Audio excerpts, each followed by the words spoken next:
Diploma in pharmacy second year में सबसे ज्यादा बैक किस सब्जेक्ट में आता है? एक कॉमन क्वेश्चन जो आपके मन में आ रहा होगा। इस बार अगर आप बी फार्म फर्स्ट ईयर का एग्जाम दे चुके हैं या देने वाले हैं, उसके बाद आप सेकेंड ईयर की जर्नी को स्टार्ट करेंगे, तो आपको ये बिल्कुल पता होना चाहिए कि सेकेंड ईयर में किस सब्जेक्ट पे ज्यादा फोकस करें कि हमारा बैक ना आए। ठीक है, तो सबसे पहले तो स्वागत है आपका उदित फार्मेसी के इस यूट्यूब चैनल पे। आइए बात करते हैं डी फार्म सेकेंड ईयर में उन सब्जेक्ट के बारे में जिसको आपको ज्यादा फोकस करना है अभी से, कि आप अपने इस जर्नी को सिक्योर कर सकें और आपका बैक वगैरह ना लगे। ओके, तो देखिए diploma in pharmacy second year की बात करें तो टोटल 6 सब्जेक्ट है और यूपी वाले जो स्टूडेंट है वो 7 सब्जेक्ट पढ़ते हैं। 6 सब्जेक्ट कौन कौन सा है? Pharmacology, biochemistry, pharmacotherapeutics, pharmacy law and ethics, hospital and clinical pharmacy, community and pharmacy management. ये 6 सब्जेक्ट हो गए जो हर अदर स्टेट के बच्चे और यूपी के भी पढ़ते हैं। लेकिन यूपी को एक सब्जेक्ट और पढ़ना पड़ता है, वो है environmental education and disaster management.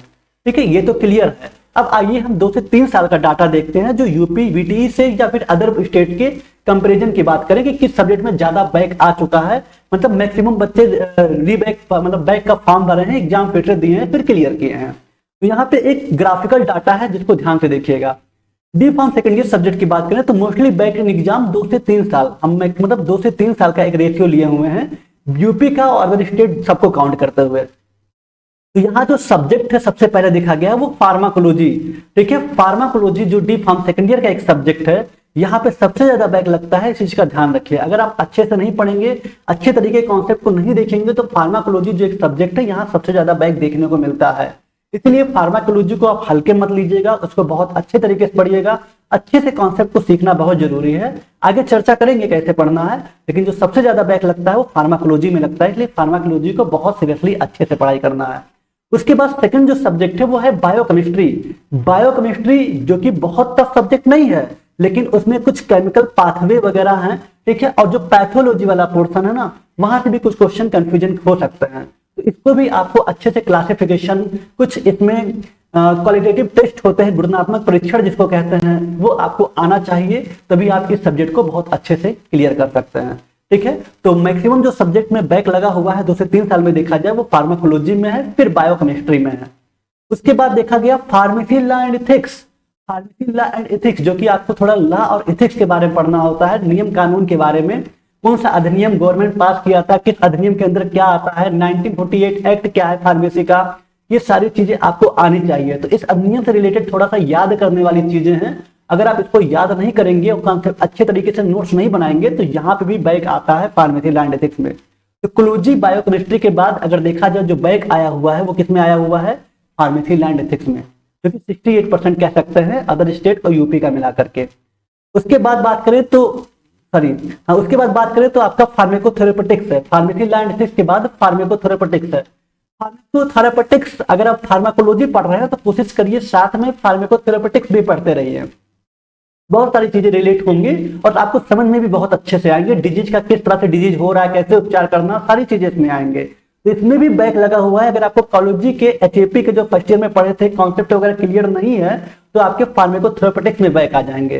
ठीक है, यहाँ बहुत सारे डिजीज हैं, बहुत सारे डिजीज को अच्छे से समझना पड़ता है, कौन से डिजीज का क्या मतलब रीजन क्या है, क्या कारण है, कैसे उसके पैथोजेनेसिस क्या है, क्या निवारण है, सब कुछ आपको पढ़ना पड़ता है फार्मेकोथेरेपेटिक्स में। तो इसको भी समझना जरूरी है। सारे डिजीज को अच्छे से टारगेट करना है, अच्छे से पढ़ना है, तभी आप इस सब्जेक्ट में क्लियर कर सकते हैं। तो कोलॉजी, बायोकेमिस्ट्री, लॉ एंड एथिक्स, उसके बाद फार्मेकोथेरेपेटिक्स में बैक आया है। उसके बाद फिर बैक देखा जाए तो हॉस्पिटल एंड क्लिनिकल फार्मेसी।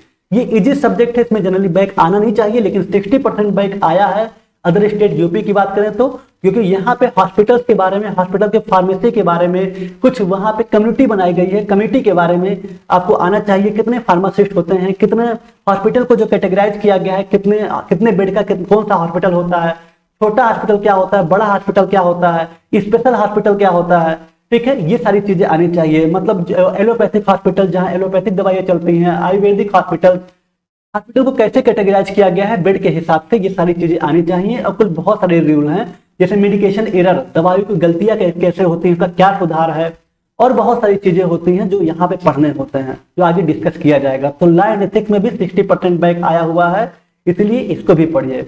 उसके बाद आता है सीपीएम, यहाँ पे भी बैक आए हुए हैं, लेकिन ये उनके बैक हैं ये सब सब्जेक्ट, जैसे hospital and clinical pharmacy community, ये उन लोगों के बैक लगे होंगे जो बिल्कुल पढ़ाई नहीं किए होंगे या एब्सेंट हो गए होंगे, क्योंकि ये जो डाटा दिखा रहा है हमें लगता है ये सब सब्जेक्ट इजी है। हॉस्पिटल और कम्युनिटी दोनों इजी सब्जेक्ट है, अच्छे से पढ़ेंगे तो इसमें तो बैक आ ही नहीं सकता। लेकिन हाँ, जो पढ़ाई नहीं किए हैं, जो थोड़ा सा एब्सेंट हो गए हैं, या फिर पढ़ाई भी किए हुए हैं लेकिन कुछ और लिख के आया है, या यूफएम लग गया है, या फिर उनका रिजल्ट नहीं डिक्लेयर गया है, ठीक है, तो उनके बैक लग सकते हैं। तो यहाँ पे hospital and clinical pharmacy community pharmacy management भी बैक लगे हैं जो बिल्कुल पढ़ाई नहीं किए हैं। और लास्ट बता, जो यूपी के स्टूडेंट है उन्हें एक सब्जेक्ट और पढ़ना पड़ता है, इन्वायरमेंटल एजुकेशन। आपको शायद दिख रहा होगा, इन्वायरमेंटल एजुकेशन में वैसे किसी का भी बैक नहीं आता, बहुत रियर केस है कि जिसमें किसी का बैक आ गया। 26% दे रहा है क्योंकि यूपी का है, बहुत कम चांस है बैक आने का। ये उनके बैक हो सकते हैं जिसको लिखना नहीं आता सही तरीके से, जो बना के नहीं लिख पाते। अगर इन्वायरमेंटल में बैक आ जा रहा है किसी वजह से, तो मैक्सिमम चांस है कि आगे भी सब्जेक्ट में बैक लग सकते हैं जो बाकी सब्जेक्ट हैं, ठीक है। तो इन्वायरमेंटल में बैक आते नहीं है लेकिन बहुत रियर चांस है तो आ जाएंगे।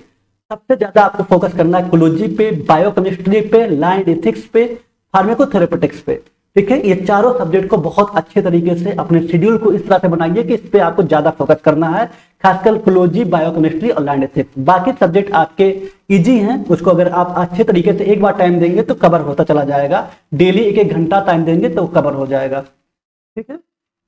अब थोड़ा सा हम सिलेबस के बारे में, सब्जेक्ट के बारे में डिस्कस करते हैं कि क्या आप स्ट्रेटजी बनाएं जिससे आप अच्छे तरीके से अपनी जर्नी को कर सकते हैं।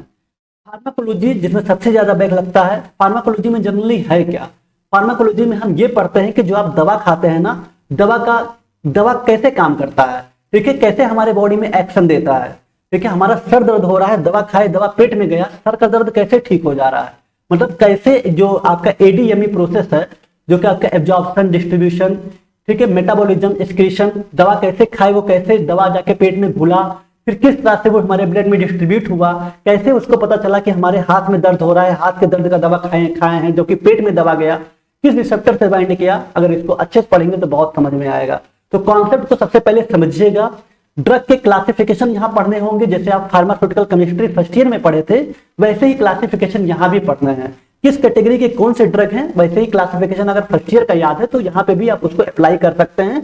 कुछ चीजें थोड़ा एक्स्ट्रा पढ़ना है तो आप पढ़ करके यहाँ क्लियर कर सकते हैं। कोशिश करिए फ्लो डायग्राम या चार्ट को अच्छे से रिवीजन करिए, जो कि आपको फार्माकोलॉजी के जो टीचर है मिथिलेश सर आपको जरूर पढ़ाएंगे, ठीक है। मैकेनिज्म ऑफ एक्शन, कोई भी दवा का क्या मैकेनिज्म ऑफ एक्शन है, कैसे काम करता है। जैसे यहाँ पे पैरासीटामोल की बात करें, जिसको एसिटामिनोफेन कहते हैं, इसका काम करने का क्या तरीका है। पैरासीटामोल किस लिए यूज किया जाता है? ये एंटीपायरेटिक और एनाल्जेसिक है, दर्द और बुखार में यूज किया जाता है। तो कुछ एंजाइम हमारे बॉडी में ऐसे होते हैं, जब आप मेटाबॉलिक पाथवे पढ़ेंगे तो पता चलेगा कि कुछ एंजाइम ऐसे होते हैं ना, जिनके एक्शन से कुछ बॉडी में बैड इफेक्ट्स होते हैं। जैसे यहाँ पे कॉक्स एंजाइम, साइक्लोऑक्सीजनेज एंजाइम, ठीक है। अब ये एंजाइम क्या करेगा, ये एंजाइम दर्द पैदा करेगा, सूजन पैदा करेगा, तो ये पैरासीटामोल जो है इस एंजाइम को ही रोक देगा, इस एंजाइम के एक्शन को रोक देगा, इससे दर्द और सूजन क्या होंगे, कम हो जाएंगे। तो थोड़ा सा इसके मैकेनिज्म ऑफ एक्शन को आप पढ़ेंगे, किस एंजाइम को रोक रहा है, यही सब आपको कॉपी में लिखना होता है, अच्छे तरीके से आपको सीखना होता है। तो बहुत भी टफ नहीं है, अगर आप रेगुलर अच्छे तरीके से पढ़ाई कर रहे हैं, कॉन्सेप्ट को समझ रहे हैं, तो आपका बैक नहीं लगेगा, ठीक है। इनका बैक ज्यादा इसलिए आता है कि आप अगर 2-3 दिन पहले पढ़ाई करना स्टार्ट करिए, वैसे फार्माकोलॉजी जैसे सब्जेक्ट को, तो बिल्कुल बैक आ जाएगा अगर आपका कॉन्सेप्ट अच्छे से क्लियर नहीं है तो, क्योंकि आप एक रात में क्लासिफिकेशन याद नहीं कर सकते, ठीक है। दूसरा biochemistry and clinical pathology. Biochemistry बहुत टफ नहीं है, इजी सब्जेक्ट है, बस वो पैथोलॉजी ये जो बायोकेमिकल पाथवे वाले पोर्शन है, जो मेटाबॉलिज्म है, उसमें कुछ pathway, Krebs cycle, urea cycle, glycolysis, electron transport chain, यही कुछ पाथवे हैं, और ग्लाइकोजन का मेटाबॉलिज्म, ये सब चीजें आपको थोड़ा सा पढ़ना है, इसको थोड़ा सा समझना है और प्रैक्टिस करना है बार बार, ठीक है। तो यहाँ से आप क्लियर कर सकते हैं, ये बहुत टफ नहीं है, लेकिन हाँ बैक तब लगता है जब आप इसको याद नहीं करेंगे। तब सोचेंगे बना के लिख ले जाए, तो यहाँ पे कुछ ऐसे चैप्टर्स हैं जिसको आप बना के नहीं लिख सकते, आपको याद करना ही पड़ेगा। अगर आप उसको भूल जाते हैं तो आपका बैक लग सकता है। इसीलिए थोड़ा सा बायोकेमिकल पाथवे है उसके कॉन्सेप्ट को अच्छे समझिए। पैथोलॉजी वाला जो पोर्शन है, जहां पे आप टेस्ट के बारे में पढ़ते हैं, कि किडनी फंक्शन टेस्ट, किडनी के जो फंक्शन है उसके टेस्ट के बारे में, लीवर के फंक्शन के टेस्ट के बारे में, हमारे बॉडी में कोलेस्ट्रॉल का लेवल क्या है, लिपिड प्रोफाइल टेस्ट के बारे में पढ़ते हैं, ये भी जानना बहुत जरूरी है, ओके। तो ऐसे कुछ चीजें हैं। और जैसे कि यूरिन का अगर एबनॉर्मल हो जाए, यूरिन से ब्लड आ रहा है, यूरिन से पस आ रहा है, यूरिन से ग्लूकोज आ रहा है, किस किस तरह के डिजीज होंगे, किस किस तरह के प्रॉब्लम्स होंगी, ये सब थोड़ा बहुत आपको बायोकेमिस्ट्री में पढ़ना है, तो इजी है, आराम से हो जाएगा। बस आपको पढ़ना रहेगा, ये नहीं कि 1-2 दिन पहले स्टार्ट करें एग्जाम के, ठीक है। यहाँ पे भी बैक नहीं लगेगा, ध्यान रखिएगा। अब बच्चा फार्मेसी लैंड एथिक्स, इस सब्जेक्ट के लिए प्रॉपर अगर आप नोट्स नहीं बनाने का सोच रहे हैं तो लेकिन आप नोट्स जरूर बनाइएगा। अगर नहीं सोच रहे हैं तो आप गलत सोच रहे हैं। इसका जब तक आप नोट्स नहीं बनाएंगे तब तक आपको क्लियर नहीं होगा, और अपने खुद का नोट्स बनाएंगे ना, जो भी टीचर्स आपको पढ़ा रहे हैं, यहाँ पे फिलहाल उदित फार्मेसी पे स्वाति तेजवानी मैम आपको पढ़ाने वाली हैं, यहाँ पे जो भी चीजें आपको पढ़ाएं उसको सिंप्लीफाइड नोट्स बनाइए, हर कॉन्सेप्ट को समझिए, कौन सा एक्ट कब आया था, ठीक है, कौन से कॉन्सेप्ट कब आए थे, कब कौन से अधिनियम कब आए हुए थे, कौन से सेक्शन में क्या चीजें हैं, ठीक है, किसके लिए लाया गया अधिनियम, इसके अंदर क्या आएंगे, तभी आप इसको अच्छे तरीके से क्लियर कर सकते हैं। ओके, हमेशा मतलब इसको प्रॉपर तरीके से अगर 1 घंटा पर डे देंगे तभी आप इसको बहुत अच्छे तरीके से क्लियर कर सकते हैं, और आपका नॉलेज भी बहुत गेन होगा। फार्मेसी लैंड एथिक्स में सारे आप ड्रग के शेड्यूल के बारे में जान पाएंगे कि कैसे दवाओं का इंपोर्ट और एक्सपोर्ट होता है, कैसे थोड़ी है कि जाके कपड़ा खरीदना हो, भैया कपड़ा दे दो कपड़ा मिल गया, नहीं, कुछ अलग कैटेगरी की दवा होती हैं, ठीक है, जो हमारे सेंट्रल नर्वस सिस्टम, जैसे आप पढ़े हुए थे ना, drug acting on central nervous system, central nervous system में किस तरह की दवा काम करती हैं, एनेस्थेटिक ड्रग हो गया, सिडेटिव हिप्नोटिक्स हो गया, एंटीसाइकोटिक ड्रग हो गया, तो ये सारी ड्रग्स के लिए प्रॉपर एक शेड्यूल है, ठीक है, उसके लिए प्रॉपर एक लाइसेंस चाहिए, हर कोई जाके इसे खरीद नहीं सकता, उसका प्रॉपर रिकॉर्ड मेंटेन होता है। तो ये सब जो होता है, इसका इंपोर्ट एक्सपोर्ट कैसे होता है, कैसे आप एक मेडिकल स्टोर खोल सकते हैं, कैसे आप एक एजेंसी खोल सकते हैं, ड्रग इंस्पेक्टर क्या होता है, ड्रग इंस्पेक्टर का क्या रोल है, ड्रग इंस्पेक्टर पूछ क्या सकते हैं, ये सारी चीजें आपको आना चाहिए। अगर आप इस सब्जेक्ट को पढ़ लेंगे, कल का फ्यूचर में कोई बिजनेस भी कर रहा है, अपना एजेंसी या मेडिकल स्टोर खोल रहा है, तो ड्रग इंस्पेक्टर आपको परेशान नहीं कर पाएंगे, बहुत अच्छे से आप उनका जवाब दे पाएंगे, क्योंकि आपको भी सारे रूल्स रेगुलेशन पता होंगे। तो इसलिए इसको पढ़ना बहुत जरूरी है, याद करने वाली चीजें हैं, कॉन्सेप्ट को समझना होगा। उसके बाद फार्माकोथेरेपेटिक्स, जैसा कि बताएं ये इजी है, जब आप फार्माकोलॉजी पढ़ेंगे तो आप फार्माकोथेरेपेटिक्स पढ़ेंगे तो डिजीज का कारण क्या है, इसका कैसे उपचार होगा, कैसे इसको रोका जाए, ये आप पढ़ेंगे, तो ये इजी सब्जेक्ट है, इसमें बहुत टफ मेहनत नहीं लगेगा, ठीक है। यहाँ बैक तभी लगेगा जब आप कॉन्सेप्ट को नहीं समझेंगे, जब आप मिस करेंगे, नोट्स नहीं बनाएंगे, डिजीज को इग्नोर करेंगे कि नहीं हटाओ ट्यूबरकुलोसिस हम नहीं पढ़ेंगे, हम कोई और डिजीज देख लेते हैं, हाइपरटेंशन देख लेते हैं, नहीं, आपको हर डिजीज को टारगेट करना होगा जो आपके सिलेबस में है, जो आपके फार्मेसी काउंसिल ऑफ इंडिया के सिलेबस में है, ठीक है, उसको पढ़िए, उसके प्रिवेंशन को देखिए, उसके पैथोजेनेसिस को देखिए, इटियोलॉजी को देखिए, बहुत अच्छे से क्लियर हो जाएगा। Okay, hospital pharmacy, hospital and clinical pharmacy, community pharmacy नहीं है, ये क्लिनिकल फार्मेसी है, ठीक है, clinical pharmacy, hospital and clinical pharmacy, तो ये एक है जिसको हम बहुत प्यार से HCP कहते हैं। क्या कहते हैं? HCP। अब हॉस्पिटल में जो फार्मेसी है ना, उसके बारे में हम यहाँ पढ़ते हैं कि हॉस्पिटल में जो फार्मेसी है उसका क्या रोल है, जो वार्ड होते हैं हॉस्पिटल में, वहां पे किस तरह के चैम्बर होते हैं, इमरजेंसी ड्रग क्या होता है, ICU क्या होता है, NICU क्या होता है, मेडिकेशन एरर, दवाइयों की गलतियां क्यों हो जाती हैं, पेशेंट काउंसलिंग क्यों जरूरी है, फार्मास्यूटिकल केयर देखभाल कैसे करते हैं, ठीक है, हमारे ऑर्गन्स की इमेजिंग कैसे की जाती है, अगर हमको किसी को थायराइड कैंसर है या कैंसर की प्रॉब्लम है तो किस तरह से हम रेडियो फार्मास्यूटिकल्स के हेल्प से इमेजिंग करते हैं, हमारे हड्डियों में कोई डिजीज है तो कैसे पता करते हैं, बहुत सारी चीजें आप हॉस्पिटल HCP में पढ़ने वाले हैं, ठीक है। तो ये भी बहुत अच्छा सब्जेक्ट है, बहुत टफ नहीं है, इसमें कुछ कॉन्सेप्ट हैं जो हॉस्पिटल को जैसे कैटेगराइज किया जाए, बड़ा हॉस्पिटल, जैसे देखिए डिस्ट्रिक्ट हॉस्पिटल होता है, यहाँ पे कौन कौन सी गवर्नमेंट की गाइडलाइंस है जो फॉलो की जाती हैं, ठीक है, CHC PSC होता है जिसको community health centre, primary health centre, सामुदायिक स्वास्थ्य केंद्र, प्राथमिक स्वास्थ्य केंद्र जो होते हैं, ठीक है, तो ये किस तरह से मैनेज किए जाते हैं, किसके अंडर में होते हैं, ये चीज आप यहाँ जान पाएंगे HCP में। ओके, तो ये इंटरेस्टिंग है, ये आगे आपको काम आएगा, अगर मेडिकल फील्ड में अगर अपना कोई बिजनेस करना चाहते हैं या एजेंसी खोलना चाहते हैं तो ये बहुत हेल्प करेगा। उसके बाद एक कम्युनिटी फार्मेसी मैनेजमेंट, HCP और CPM दोनों भाई भाई हैं, ठीक है, जब भी पढ़िए दोनों को साथ में पढ़िए, ज्यादा मजा आएगा, बहुत सारे टॉपिक आपको मैच सेम मिलेंगे और कुछ चीजें यहाँ पे नया है जो आप पढ़ेंगे तो मजा आएगा, इजी है, ठीक है। तो यहाँ CPM HCP में बैक जनरली कम आता है, उन्हीं का आएगा जो बिल्कुल नहीं पढ़ेंगे।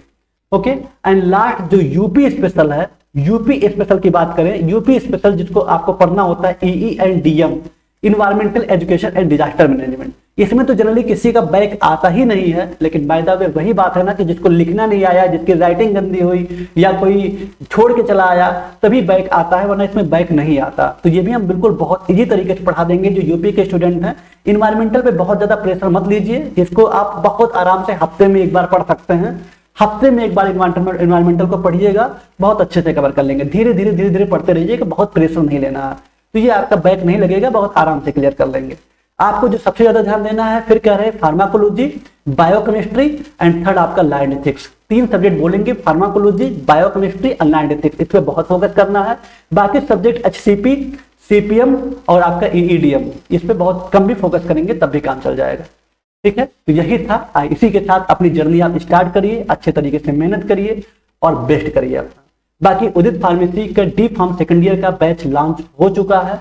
अगर आप हमारे साथ अपनी जर्नी, सेकंड ईयर की जर्नी को तय करना चाहते हैं तो आप डी फार्म सेकंड ईयर की बैच को परचेज कर सकते हैं।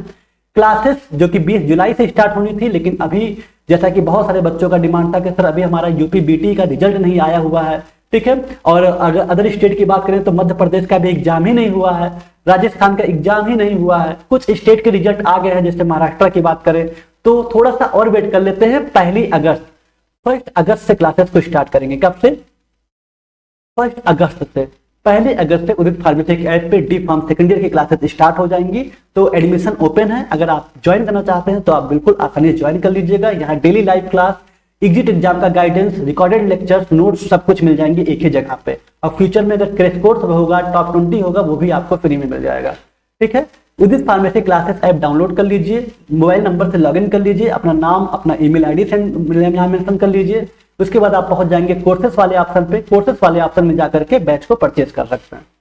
ओके, चलिए, thank you so much. I hope कि आपको समझ में आया होगा। और जो स्टूडेंट आरजीपीबी एंड आरयूएचएस के हैं, आरजीपीबी और आरयूएचएस के स्टूडेंट हैं जिनका एग्जाम अभी होने हैं, अगस्त में और 1 सितंबर में, तो वो उनके क्रैश कोर्स ऑलरेडी चल रहे हैं। डी फार्म फर्स्ट ईयर में अगर आप हैं या डी फार्म सेकंड ईयर में, दोनों क्रैश कोर्स चल रहे हैं, आप इसको ज्वाइन कर सकते हैं। ओके, ज्वाइन कर सकते हैं। यहाँ डेली लाइव क्लास, आरजीपीबी का जो नया पैटर्न आया है जहां पे एमसीक्यू नहीं आएंगे इस बार, वेरी शॉर्ट क्वेश्चन आएंगे, वो भी आपको क्लियर कराया जाता है। तो आप इसको ज्वाइन कर सकते हैं। 499 प्राइस है फर्स्ट ईयर का, 599 प्राइस है सेकंड ईयर का।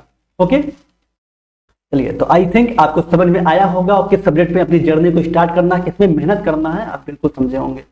बाकी लेक्चर कैसा रहा है कमेंट में जरूर बताइएगा, क्या डाउट है ये भी कमेंट में बताइएगा, और एकदम अच्छे तरीके से जर्नी को स्टार्ट करिए। रिजल्ट की बात करें बीटी यूपी बीटी के रिजल्ट की, तो रिजल्ट भी बहुत जल्दी देखने को मिल जाएगा, क्योंकि मैक्सिमम काफी चेक हो चुकी हैं। बीटी यूपी हमें लगता है जुलाई के लास्ट में रिजल्ट दे देगा, या पहले भी दे सकता है, बस काफी एक बार पूरी चेक हो जाए, उसके बाद बीटी यूपी के ऊपर है कि रिजल्ट कब डिक्लेयर करते हैं।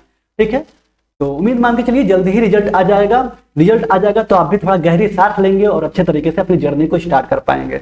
बाकी आरजीपीबी के जो स्टूडेंट हैं मध्य प्रदेश के, तो इनका एग्जाम अगस्त में हो सकता है, जल्द ही आपको भी डेट शीट देखने को मिल जाएगा। और राजस्थान के स्टूडेंट का डेट शीट ऑलरेडी आ गया था, और आपके एग्जाम सितंबर में होंगे। तो अपनी पढ़ाई को अच्छे से मेहनत करिए, अच्छे से करिए। ठीक है, बाकी 1 अगस्त से क्लासेस स्टार्ट करने जा रहे हैं उदित फार्मेसी के ऐप पे, बिल्कुल ज्वाइन करिए और बेहतरीन तरीके से जर्नी को भी साथ में ले चलेंगे।